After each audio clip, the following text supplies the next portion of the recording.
different people had 3 completely different reactions when I told them what I wanted to do. First, there was my sister, Janet. Janet was happy for me. And if I was being honest, I'd say she was a little bit jealous. Next was my friend, Jim. I've known Jim for a long time. I knew Jim before I looked like Anderson Cooper.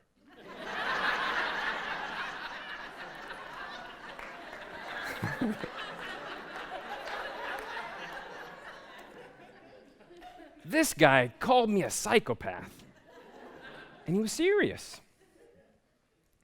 Finally, a guy at work, his hands began to tremble, and he broke out into a cold sweat. You might be wondering, what in the world was I going to do that could draw such a variety of reactions from these people in my life?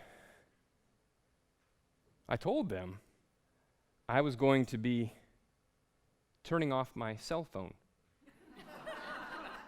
for 2 weeks. If you're like me, the connection to your phone has changed over the years. It may have started out as just an innocent flirtation with technology, but now it's blossomed into a full-blown relationship. This device, which was once just an accessory, now feels more like an appendage. For me, I've realized that I come to depend on my phone for more than just communication. I look to it for information, entertainment, utility, who knows what else. And you know what? That got me curious. I wanted to know, how have I changed because of my phone? I wanted to step back in time about 10 years while the rest of the world moved forward. I wanted to identify those habits that I had formed that I was completely oblivious to. And the only way to do this was to go without. And so it began. Saturday morning, September 1st, 2018, in a small neighborhood in Zionsville, I woke up to a new day. On that morning, I woke up and I rolled over, reaching for the nightstand, trying to find my phone. I wasn't even awake for 30 seconds, and I'd already identified one of my habits. I couldn't just lie there in bed and look at the headlines, check my email, scroll through social media. I had to do what they did in the olden days when they woke up on Saturday morning. I had to get out of bed.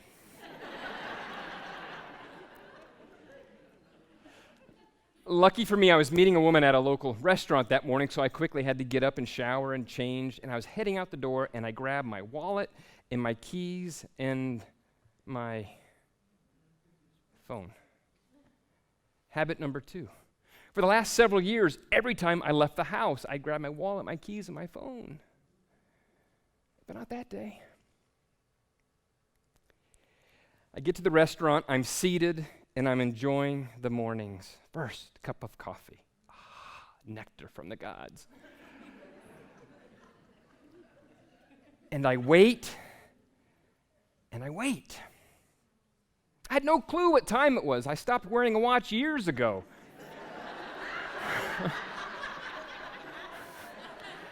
Who needs a watch when you always have your phone with you? I didn't know it at the time, but the woman was going to be about 30 minutes late. She sent me a text. I never got it.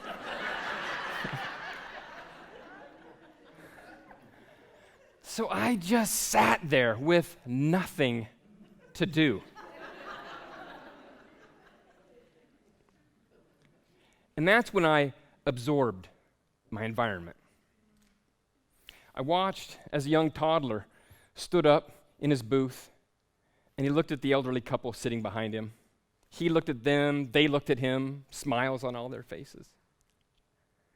From the kitchen, I could hear music, and a woman with the most beautiful voice singing a song in a language I didn't understand.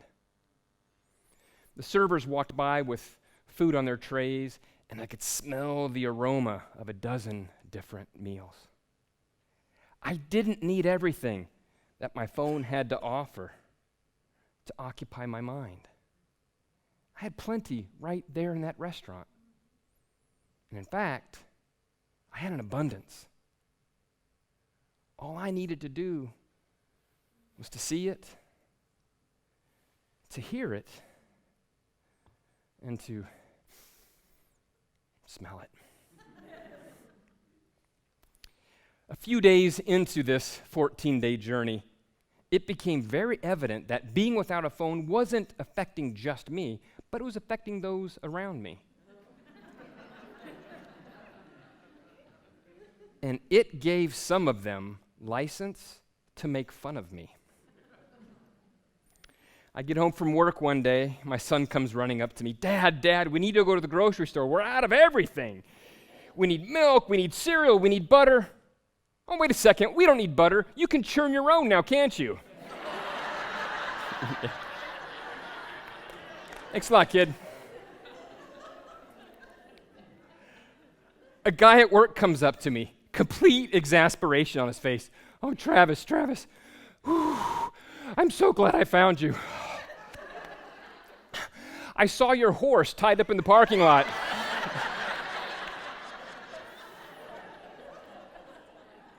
You better bring him some water because he looks pretty thirsty. I got an email from a friend. Hey, are the 1850s over? I need to talk to you. I responded to that email with 3 words. Thumbs down emoji.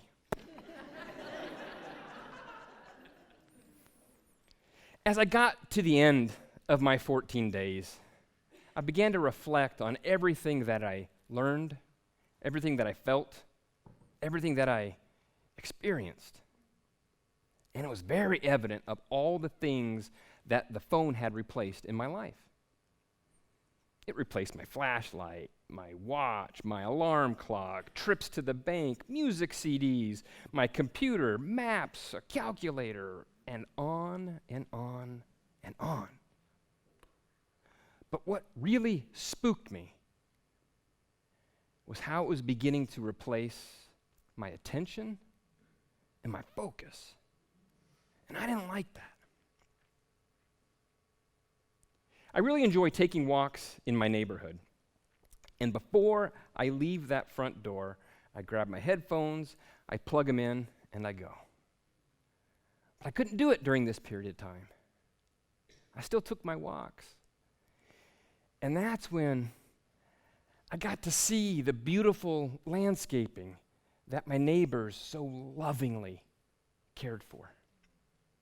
I could hear lawnmowers moaning off in the distance and kids dribbling basketballs in their driveway.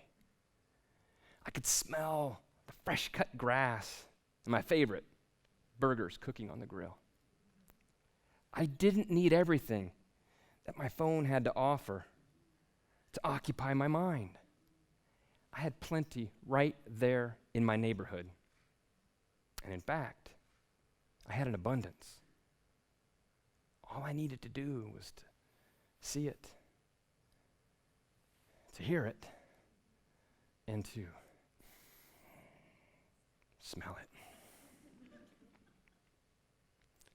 For me, most journeys I've been on have started right here, and they've ended somewhere out there. This 14-day journey for me began somewhere out there, and it ended right here. It changed me. No longer did I have to waste my time looking into this electronic promised land where you could get anything you want at the fingertips. I was free. Without my phone, I gained back about 30 minutes each day that I could choose to use however I wanted. All the noise that would bombard me day in and day out was swept away before it ever reached the shore. And for the first time in a very long time, I was able to truly focus on the people most important in my life. I would like to encourage you all to take your own journey. If not for 2 weeks, maybe just 2 days. Or 2 hours.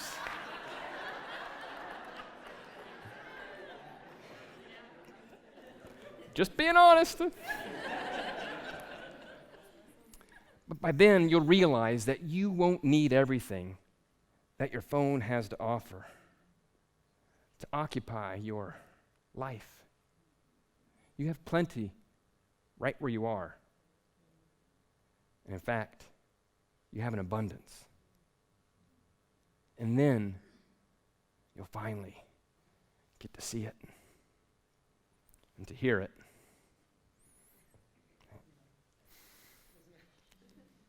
Smell it. Thank you.